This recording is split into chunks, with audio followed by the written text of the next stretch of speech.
Hey everybody, this is the third video as I promised, and this is all the independent or small press books that I got signed along with Star Wars and G.I. Joe.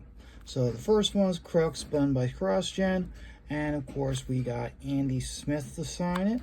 So, and I actually, it's funny, I gave Andy my stack, but I spent almost all my time talking to Dennis at the show, and I gotta tell you, from conversations had with Dennis, I gotta say, those guys made a great decision with doing core draft. They are doing so well at shows, and not just doing comic book shows now. They're branching out and they're able to do D&D and role-playing cons too, which is great. And Dennis was very enthusiastic and saying about how they're really starting to get an overlap between the two. So Andy Smith doing Crux, but like I said, they're doing a great job with that book, and I'll admit, I think Andy's doing the best work of his life with Cordrath. And of course, got Tom Rainey. He didn't do the pencils for the whole book of Deathblow. He did like the final, I want to say 6 to 8 pages of the story. So he was the second penciler of this series, of this issue.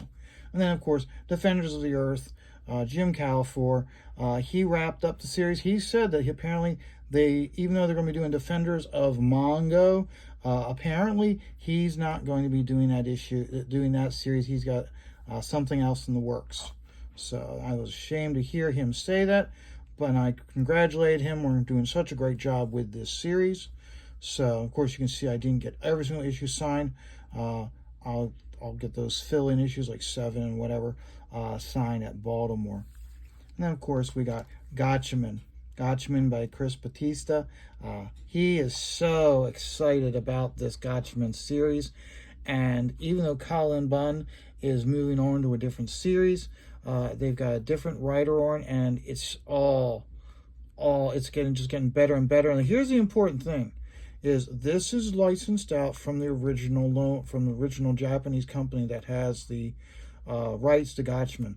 So they have to sign off when everything is being done. So whenever you read this series or see something that's happened in this series, it's with the approval of the original license holder of Gotchaman. So when you see something happen, it's one of those where it's like, what's going on here?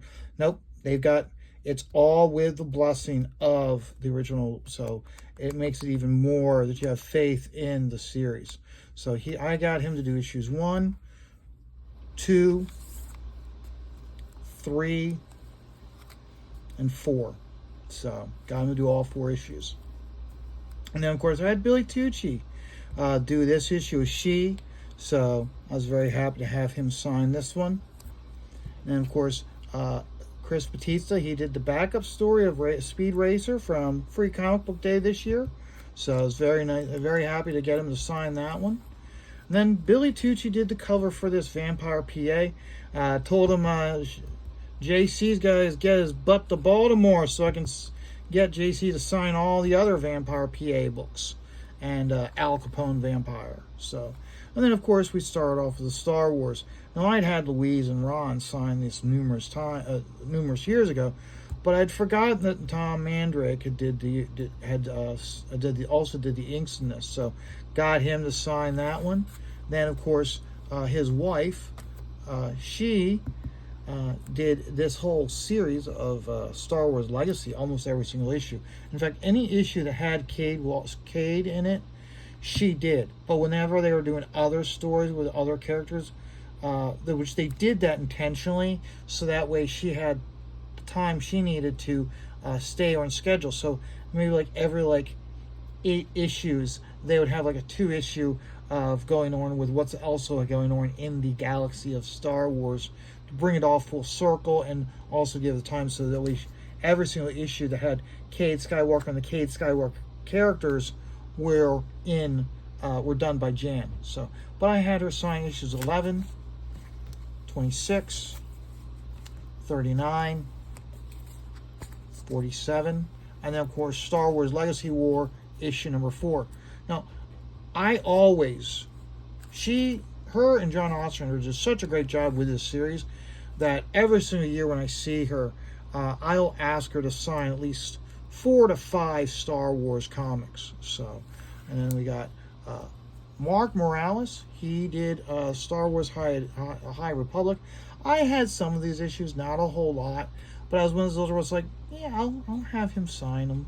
So primarily, I mean, it's Mark Morales does a good job with inking, even though the pencils weren't extraordinary in this series, but it helps me get closer to my goal of 365 days of Star Wars and G.I. Joe comics. So we got this High Republic issue number 3, 8, 14, and then of course, whatever reason I started the series all over again, and he did issue number 1. Then we have G.I. Joe Real American Heroes issue 110, and Ron Garney. This is Ron Garney's very first professional job. And when I showed it to him to sign it, I said, according to Mike's Amazing Comics, this was your first professional job. And his answer was, yep, it was. So I gave him the option. I said, if he wanted to embellish on it and write, hey, my first break, my first professional job, tell a story. Or if he just wants to sign it, he can just sign it. He looks at me and goes, I'll just sign it. So, and then of course we had Bob Sharon. He was the colorist for many years from G.I. Joe, so I had him sign this. And when I showed this to him, his very first response was, Mike Zeck. And I was like, yeah. I go, Mike Zeck did more to sell the comic than I'd say even the toys did back then. Because Mark, you take a look at that. That is a comic book where you're like, wow, there's something is going on in this book, and I need to read it. And I mean, going as far as you can see how the sandbags, the bullets are zipping into the sandbags. It almost looks like the way the gun is going, it's actually like it's tearing through the sandbag going backwards.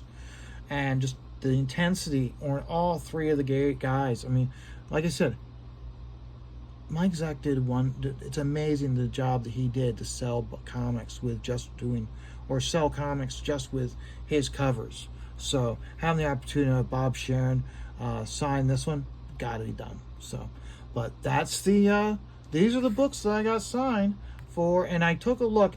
I think I was at 311 days or 311 signed comics. Let's see here. 1, 2, 3, 4, 5, 6, 7, 8, 9, 10, 11, 12. So I got 12 more books. I was at 311. So, okay, I'm now at 322 days of signed books. So that's getting me closer. So, and I can't really count this one because it's already, I had already counted it because of that. Now, the other thing I also want to show you guys, after I get all the books and I get them all bagged and boarded, one of the things I do is to help me, and more importantly to help my girlfriend out, is on the back I'll put on a post-it note the names of the people that signed the book. Sometimes I'll write like writer Louise Simonson, penciler Ron Friends, inker Tom Mandrick. Sometimes I'll do that. Sometimes I'll just write the names down. Okay. The reason why I do this is so once I'm no longer here, my girlfriend Miss Stippling, she'll then know now. Okay, when she pulls this book out, she'll know who these signatures are. So that way she'll be able to look up in the back, okay, Louise Simonson, Ron Friends, Tom Mandrick. Because she's going to be the one to have to figure out what she's going to do with these books, how much she's going to sell them for, whether, whatever. I mean, how she's going to do it. She's going to be the one to figure this out. So that's the reason why I've started this habit of having books once I have them signed. And what I do also is I log them into CRV, I think it is, or CRX. CRX, I think, is the app, the comic book app that I also have. And in the notes, I'll put who signed this. So that way you can also go through CRX, and then where you can tap on a book, and then you can scroll to the bottom, and if there's a note of that's signed by a specific person, it shows up. So that's another thing I do, is just come backup to help me and help her out. So, but that's the signed book. So these are the books that I got signed that are independent and or Marvel or Star Wars or G.I. Joe. Oh, you know what I also got? Hold on.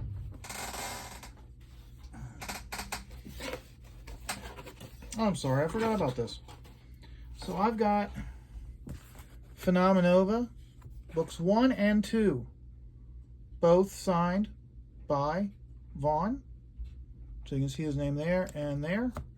And then I got this signed by his friend Zach. This is his book, and he's working on this. I think this is like his rough cut. He's going to rework it. But I got this from him, so I gotta read this. So I got these 3 books here also. So this is very nice. So I'm very happy to have these books along with everything else. And hey, hope you guys are having a great one. Remember, 4th of July is coming soon. And remember, why is the 4th of July so important? Because it's our way of thanking England for being such dicks back in the 16 and 1700s. Because honestly, part of those freedoms that I have is being able to do this video and to remind you that we have these freedoms because we stood up to the British and told them to fuck off. So guys, you have a great day. I'm having a great day. And remember, when life is stressful, just take it all one dot at a time.